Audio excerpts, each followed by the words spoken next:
গতকালকে আহ, গোলাম ময়লা রনি গতকালকে না, গত কয়েকদিন ধরে আমাকে নিয়ে ভয়ানক রকমের নোংরামো করছে।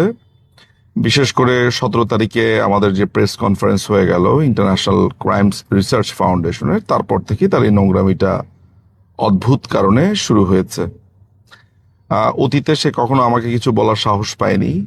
আম, হঠাৎ করে সে কেন আমার পেছনে লেগেছে, কি কারণে লেগেছে জানি না, বাট আমি যেই কারণে এই ভিডিওটা করছি সেটা হচ্ছে যে আমার বন্ধু বান্ধব, আমার খুব ক্লোজ যারা শুভাকাঙ্ক্ষী আছে, তারা বেশিরভাগই বলছে যে রনির মতো একটা পোল্টিবাজ, একটা বস্তির পোলা, অশিক্ষিত মূর্খকে পাত্তা দিয়ে তার দামটা বাড়ানো হচ্ছে এবং এই অ্যাটেনশনটা সে চায়। আমি না এটার সাথে একমত না। এই এই ভাবনাগুলা একেবারেই আমাদের আমাদের বলবো যে মানে একটা কমন একটা ভাবনা, বিশেষ করে আওয়ামী লীগের ক্ষেত্রে। গত 54-55 বছর ধরে বাংলাদেশ আওয়ামী লীগের বিরুদ্ধে অদ্ভুত অদ্ভুত সব প্রপাগান্ডা হয়েছে এবং সেগুলো অ্যাড্রেস না করার কারণে আজকে এসে এগুলো সব মহিরু আকার ধারণ করেছে। আমি আপনাদেরকে কয়টা মনে করিয়ে দেই। সেটা হচ্ছে যে বীর মুক্তিযোদ্ধা শেখ কামাল, বঙ্গবন্ধুর আম, পুত্র, তাকে নিয়ে কত ধরনের মিথ চালু হয়েছে। মিথ্যা ওই যে ডালিমের বউকে অপসারণে মিথ্যা গুজব, তারপরে ব্যাংকের কত রকমের কথাবার্তা তাকে নিয়ে হয়েছে। তারপরে শেখ জামাল, বীর মুক্তিযোদ্ধা শেখ জামাল, বঙ্গবন্ধুর ছোট পুত্র, তাকে নিয়ে কত ধরনের আপনার মিথ্যা প্রচলিত ছিল। সেই সময়টাতে আপনার এই যে সাপ্তাহিক হলিডে, তারপর গণকণ্ঠ, তারা দিনের পর দিন প্রপাগান্ডা চালিয়েছে। And আওয়ামী লীগ শিবির থেকে ঠিক একইভাবে বলা হয়েছে দূর দূর, এদেরকে পাত্তা দেওয়ার কিছু নাই, এরা এগুলো টিকবে নাকি, এই না সেই না।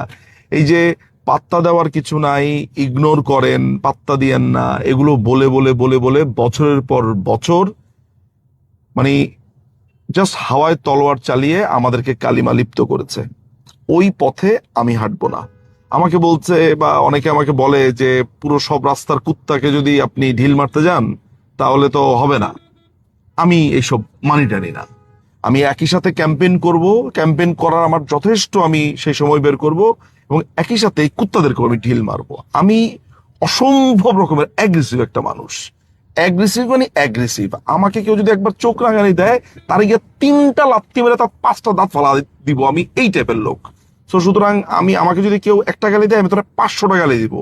মানে আমি এরকম না যে আমাকে বললো ইগনোর করলাম ইগনোর করলাম। হ্যাঁ, আমি ইগনোর কখন করি কি করি সেটা আমার মাথায় থাকে, যে কোন জায়গাটা আমাকে ইগনোর করতে হবে, কোন জায়গাটা একেবারেই আর কি আমি তাকাবোই না, ওগুলো আলাদা জিনিস। কিন্তু এই ধরনের ময়লা ফয়লা এই রনি যারা আছে, এরা এক ধরনের ন্যারেটিভ সেট করতে চায়।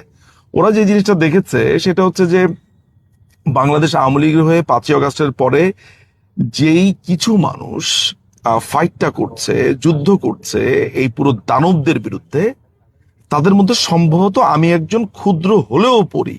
ফলে সে আমাকে 17 তারিখের পরে সে কেন তার মাথা খারাপ হয়ে গেছে, কেউ তাকে উস্কে দিয়েছে কিনা, লাগিয়ে দিয়েছে কিনা, তা তো আর বলতে পারি না, আমার কোনো আইডিয়াই নাই। কিন্তু আমি আমার দর্শক শুভানুধ্যায়ী যারা আছে তাদের কাছে একটা কথা বলছি, সেটা হচ্ছে যে ভাই আমি এই টাইপেরই লোক, আমি অ্যাগ্রেসিভ টাইপের লোক। আমি কোন রকমের মানে কেউ আমার সোজা কথা বললো টাকা আছে, আমি গিয়ে তারা জিজ্ঞেস করবো টাকা আছেন কেন, কি সমস্যা আপনার। হ্যাঁ, সে টাকা থাকলো কেন এটা আমি তারা বাইর করে ছাড়বো। হ্যাঁ, আমাকে কেউ যদি তেরা কথা বলে, প্রথম কথা হলো, আপনি তেরা কথা বললেন কেন, শব্দ এইভাবে বললেন কেন। আমার কথা হচ্ছে যে কোন রকমের ছাড় কাউরে দেওয়া যাবে না পলিটিক্সে, এবং এই ছাড় আপনি দিতে যাবেন। আজকে আমাকে যেসব কথাবার্তা বলা হচ্ছে, যেসব নোংরামো করা হচ্ছে, এটা প্রতিষ্ঠিত করে ফেলবে এরা। এদের কাজই হচ্ছে আমাকে বিতর্কিত করা, আমাকে বিতর্কিত করার মধ্যে দলকে বিতর্কিত। আমি দলের একজন কর্মী, দলের একজন সমর্থক, একজন সমর্থককে বিতর্কিত করার মধ্যে দিয়ে ওরা একটা প্ল্যানের মধ্যে দিয়ে আগাচ্ছে। সুতরাং আমাকে আমার ব্যাপারটা ডিল করতে দেন। পারলে আমাকে সাহায্য করেন, এদের পেছনে আপনারাও লাগেন, কিন্তু এইটা বলবেন না যে পাত্তা দিয়েন না। পাত্তা আমি দিব, সেটা যতই ক্ষুদ্র হোক আমি পাত্তা দিব। হ্যাঁ, একেবারে ইনসিগনিফিকেন্ট কিছু আছে এদের, এরা সেই যুক্তি ওইসব জায়গাতে খাটে, কিন্তু এই গোলাম ময়লা রনি টনি এদের ক্ষেত্রে এসব যুক্তি খাটে না। এরা খুবই সিন্ডিকেট, খুবই আপনার বুঝে শুনে আমার পেছনে লেগেছে, এবং আমিও বুঝে শুনে এদের পেছন দিয়ে বাঁশ দিয়ে দিব। শেষ।